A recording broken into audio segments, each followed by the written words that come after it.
ભારે વરસાદને પગલે પીએમ મોદીની પુણેનો પ્રવાસ રદ. મહારાષ્ટ્રના અનેક શહેરો જળબંબાકાર.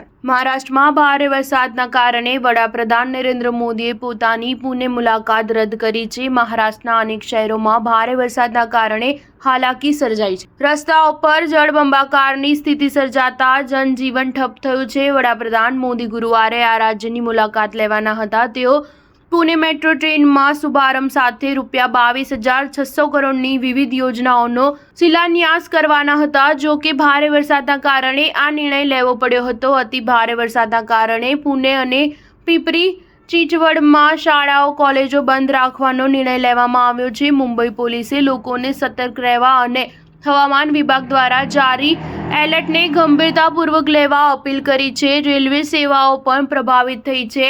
આઈએમડીએ પુણે જિલ્લા માટે ઓરેન્જ એલર્ટ જારી કર્યું છે. નાગરિકોને કારણ વિના ઘરમાંથી બહાર ન નીકળવા અને સતર્ક રહેવા સલાહ આપી છે. PM Modi national super computing mission અંતર્ગત સ્વદેશી રૂપે વિકસિત ₹130 કરોડના ખર્ચે 3 પરમ રુદ્ર સુપર કોમ્પ્યુટરનું લોકાર્પણ કરવાના હતા. આ સુપર કોમ્પ્યુટર્સ પુણે, દિલ્હી અને કોલકાતામાં અગ્રણી વૈજ્ઞાનિક રિસર્ચની સુવિધા માટે તૈનાત કરવામાં આવ્યા છે. હવામાન અને જલવાયુ સંશોધનની સુવિધા તૈયાર એક હાઈ પરફોર્મન્સ કોમ્પ્યુટિંગ પ્રણાલીનું પણ ઉદ્ઘાટન કરવાના હતા. નોંધનીય છે કે આ પરિયોજના પાછળ ₹850 કરોડનું રોકાણ કરવામાં આવ્યું છે. વડાપ્રધાન મોદી પેટ્રોલિયમ અને નેચરલ ગેસ સેક્ટરમાં ₹10,400 કરોડના ખર્ચે વિવિધ પહેલોની શરૂઆત પણ કરવાના હતા. આ પહેલ ઉર્જા ઇન્ફ્રાસ્ટ્રક્ચર, ટ્રક અને કેબ ચાલકોની સુવિધા અને સુરક્ષા, ક્લીન એનર્જી અને ટકાઉ ભવિષ્ય પર કેન્દ્રિત છે. સ્ટાર ન્યૂઝ 7 હંમેશા સચ્ચાઈની સાથે.